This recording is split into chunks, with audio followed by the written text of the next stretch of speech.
Hello again. Something different today. We're out at the garage again, and we're in someone else's garage. So we've come down to see John.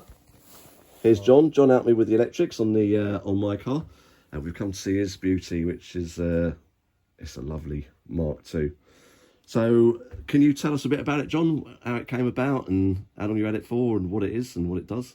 So we got the car about 4 years ago. Although it's our car, and this is Wendy. It will always be known locally as a Ford Escort. So we bought it off the famous Fosse family. I see on the back window it's got the Fosse there, yeah. He's the previous owner, I take it. Exactly. Yeah. In fact, I remember working at his house, and he spent a lot of time in the garage cleaning it. He was a bit, I mean, it is a very tiny car. So basically what you see is the labour of love that Kevin spent on the car, as in the basic car. And then when we got the car, I couldn't leave it alone. So I think you have to make the car your own, don't you? And change a few things. And so I spent a fortune, a small fortune to be fair, making the car look prettier. I didn't improve its handling, or any, performance wise or anything. As you've seen in the boot, I changed all the tanks to black. Oh, new fuel tank. Yeah, brand new fuel tank, brand new oil tank. And all the fuel pumps. I replaced all the lines from this normal silver braided to the black braided with the black fittings. It does look very nice, and I know they're not cheap, are they? All those bits and pieces as well. But because I remember seeing it when I was working at his house, and he had like fans on the fuel pumps, didn't he? And yes, to keep it cool. Yeah, is that okay now with that? I take it his works all right. But yeah, they don't normally have fans, do they? But I suppose it all depends on the oil tank as well, because you get a lot of heat, don't you, coming out of that? Well, the reason they had the fans was at that time the oil tank was mounted on the other side. Ah, where the pumps are. Where the pumps are. Right. So obviously when we redid it, we moved the oil tank to the other side. Right. So I'd done away with the need for the fans. I'm just having a look at yours because I'm having so many problems with mine. Do you get? I don't. You don't. I don't. No. You don't. Yeah. But I did spend a small fortune having the Frank Kelly. This is is that what he has? Courtesy of Frank Kelly. Yes, with the built-on breather tank on the side. Catch tank is built in. Because there's a lot involved with a oil tank, isn't it? It's not just a tank with it's got to de-aerate it and. So the original tank I had similar issues to what you did. It used to siphon drain, and it used to vent a lot of oil. Yeah. During competition. Oh right, yeah. Mine doesn't do that, but full revs. Yeah. But as I say, you pay for what you get for. I did put this in, I say, purely because it was black and one thing and another, but it was good value for money. Yeah. I think I'll ask you afterwards how much it cost, and I'll probably stick with mine. Yeah. So it's got, is that fiberglass boot? Yep. And it says RS 2500. Yep. Should we go to the business end and you can explain what that's all about? Is it an RS? The car is genuinely an RS 2000 shell, yeah. Oh, right. So it would have been a droop snoot, would it? It would have been a droop snoot, and it was changed to flat front, I believe, after an accident in its earlier life. When it was first built, it still had the droop snoot on the front, and then during the crash, they decided that, I think they're a lot easier to fix, aren't they? If they're a lot easier to fix, especially now. I think that the original droop snoot wasn't available. Oh right. As a replacement. As a replacement, you have to buy a second-hand one. Right. So necessity. Anyway. Right. Engine-wise, what is that? This is a genuine John Reed 2.5 engine. I believe it's built around the Vitara. Oh, so it's not the same block that they use. It's a 2 litre. No, you have to use the long. It's a 2.2, is it, or something? Vitara, isn't it? Ah, so right. That's how they get the 2.5. Yeah. So it's got obviously it's got a unique crank in it, a stroker crank, and so it's probably a bit taller than a normal. I'm not really sure about the dimensions. And it looks and feels the same as a 2 litre. Yeah. But like you say, is probably a little bit taller. Yeah. You've got a dry sump pump, obviously, with the tank in the back. That looks like a. That is a Wasp. A Wasp, is it? Yep, a Wasp alternator. Because I had same issues. Well, not the same issues with you. At high revs, it would over rev the original alternator. Right. Yeah.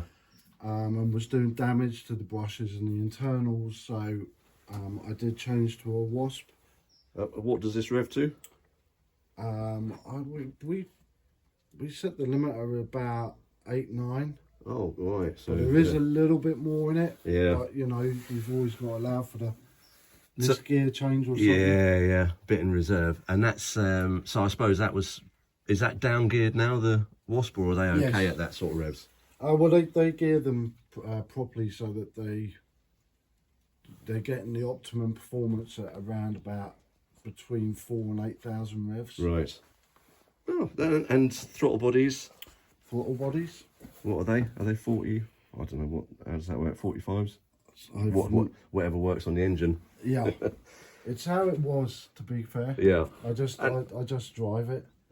I mean, it was a proven car. Kevin got some really good results in it. He won the SAC, didn't he? And so it works. And I'm of the same with mine. That if it's not broken, you know it's a good car. And no, I say my input into the car is I can only say that I made it look pretty. So if you look at the front, we've still got the blue and red fittings. I absolutely hate because I hate red on a Ford, and the silver pipes. Eventually, I'll change that to black.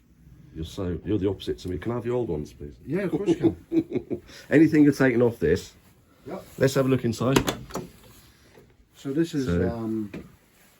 Let me just have a quick look under here. Yep. Oh my God! Where's all the wires? Why has it not got wires like mine has everywhere?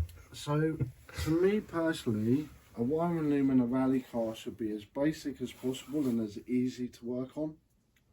That's not what the ethos of the guy who built my car. Or a lot of rally cars do. Yeah, true. That's. I mean? Where is it? It's got to be somewhere, isn't it? So I just have a very simple wiring loom and fuses. That is, and I suppose 2 banks of fuses, front of the car and the rear of the car. Right. Starting on the outside, high beam, dip beam, side lights, indicators, rear driving lights, brake lights, indicators, reversing lights. It's such a good idea. It's such a simple idea that you'd think that that's what everyone would do, but and you'd have to write down what they do. You know what they do. Exactly. It's front of the car, back of the car, left-hand side, or drivers and passenger side. Yeah. Make things simple. That's brilliant. Really good. What's sequential gearbox? What type is that? We run a ZF. Oh, right. Yeah, they're proven, aren't they? They're good gearboxes. Unfortunately, it's poorly at the moment. Poorly, yeah. Well, I mean that's been in the car for a bit. Probably needs a once over, doesn't it? And, yeah. And a quick it's look at. Definitely do a refresh and a rebuild. They're not really fit and forget, are they? You have to keep an eye on it. And you've got the stack dash, is it? Yep. Very nice, and all the information you need on there. So yeah, I seen the Frank Kelly video with where they had the under a bonnet fire. Fire extinguishers didn't really do anything. The plumbed-in ones, or didn't do the job they're designed to do. The fire stick robs the oxygen from the area, and so the fire has no chance of carrying on combusting.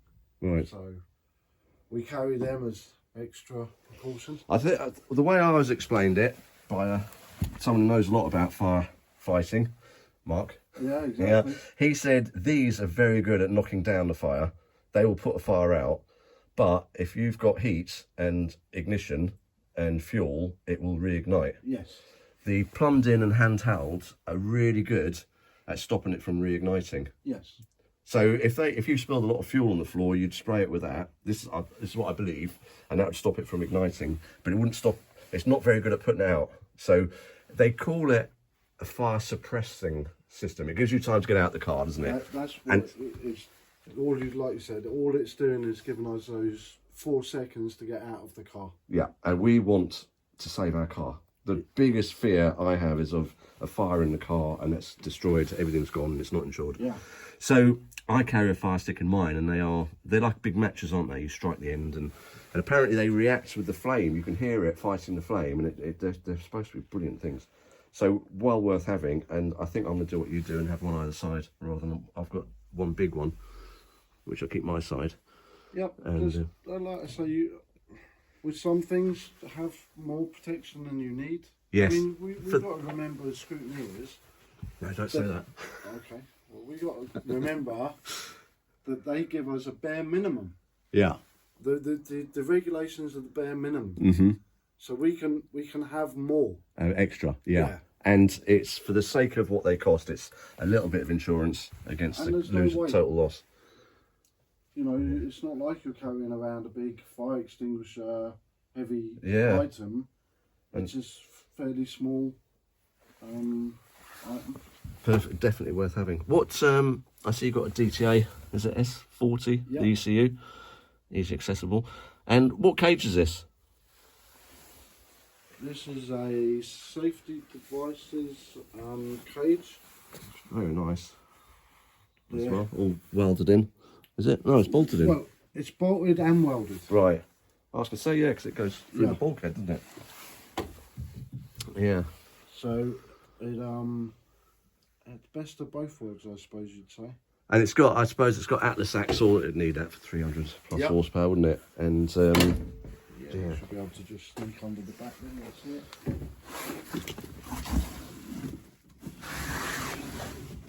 Oh, it's just like mine, but a lot cleaner. In fact, mine hasn't got the grill bit on the back, and you've got a Watts linkage, is it? Is that Watts linkage? Yeah. And mine's panhard. Panhard rod, yeah. And the coils, you've got the leaf spring I've as got well. the same as you, Billstein. And what are the rear calipers? Are they APs? Yes. AP's all round on this car. Yeah. That's beautiful. And 4 links and all the bits. I see the brakes are they're not even in the wheel, are they? No. That must help with the cooling. I hope so. That was the point. Yeah. Would mine be like that? Yours are Monte Carlos. Not on the back. Anyway. Oh, I see. It's funny how I have to ask everyone else about my car, what I've got, and everyone else seems to know. Yeah. They're miles away in there. I don't know if you want to see that. Right, John. Well. And then the last thing I want to mention would be a massive shout out to Sign Solutions, local company.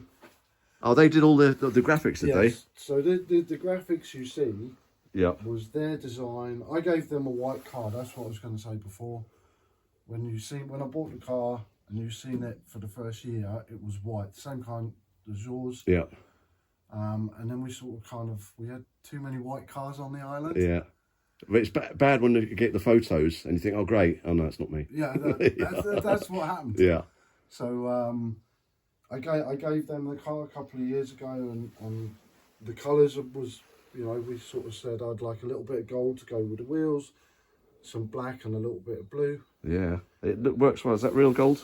Yeah. 24 carat. Yeah. Only the best for your car. I'm an electrician. yeah. Got to spend it somewhere, haven't you? You can't spend any more on the car, so you might as well do it on the sticker job. But they have made the car, it stands out and it looks fantastic. What I'll do, John, if you can send me a couple of pictures, I'll put those on because it's a bit hard to see. Yes. We can get more down this side, can't we? But being in the garage, and it's been raining and that, and I don't want you to get it out, but it is a beautiful car. It's so nice. I do like it. And when's the next event for you? Or don't know yet. Get the gearbox sorted out first. So to be quite honest, we did have a busy season the last 2 years. Did a lot of rallies away. and last year took the time out to campaign the hill climb locally. So I'm down in the 46s. Well done. 46. That's a very respectable time, isn't it? 46. Yeah. I mean, when we were younger and we were karting, that was almost single-seater. Yeah. And now we're doing it in Escort. Yeah. Madness. But that's not all Escorts. That's you in this Escort. Yeah. That's not saying everyone can do a 46. No. Because that is a very, very respectable, good time. So going back to your question, and I think the next big event for us will be the Jersey Rally in October. Right. You know, I do electrics for other people, so I've got a few outstanding jobs, and we've also got Dave Truscott's Mk2 finish. Oh yes, because he's got the new engine in there, hasn't he? So we're kind of turning it from a modern. It's a Mk2 Escort with a BDG in it, but it was on throttle bodies and you know, like the gearbox and everything was all modern. Yeah. So Dave has taken the decision to return the car to historic spec. I think that is the way people are going now, as more and more historic cars coming out. And I think, especially with the R5s, where people are thinking we've got no chance against them, we'll do historic and be a bit more competitive in that sort of thing. But, I mean, Dave's a character and an interesting guy. It'd be lovely to get an interview with him. Oh, you definitely have to do one. Yeah, that's another car. That's a beautiful car, that one. In fact, I'll put, if you could, because that's your old car, isn't it? It is indeed. And that's the nicest looking Mark 1 I've come across. It really is nice. So we'll put a picture of that up. It was built in this garage. Oh, was it? Oh, blimey, Two cars were built in this garage. It's the Mark 1 of Dave Truscott's. Yeah. And the Sunbeam of Ben Andre. Ah, and that's a beautiful car as well, yeah. Pinel yeah. And it's red. Yeah, it's not different as it was, yeah. That was mint. That was this is what I call too nice. I'd be so scared to take it out in the rain and get it dirty. I always say to people, as with the Mark 1, like I say, a lot of people commented on the Mark 1, it's too nice to rally and stuff like that. And I always say, look, these are rally cars. That's what they were designed to do. The worst thing to do would be not use them, at their maximum. Which is probably what I would end up doing. I'd probably end up with two cars. I have a dirty one that I use a lot and a nice one which is much better that I don't use because I'm too scared of getting it. Does that mean you're going to whittle down your collection from like 7 to 2? No. Right, I think we'll wrap it up there because we don't want to go on and on, even though I could talk all night about this car. It's beautiful, really nice. Thank you very much, John, for taking the time to do this interview, and thank you for doing the wiring one. If anyone else wants me to pop round and have a look around their car, let me know, because I quite enjoy doing this, and it is very interesting. I like to have a poke and a prod and see what people have done. So thanks for watching, take care, and see you next time.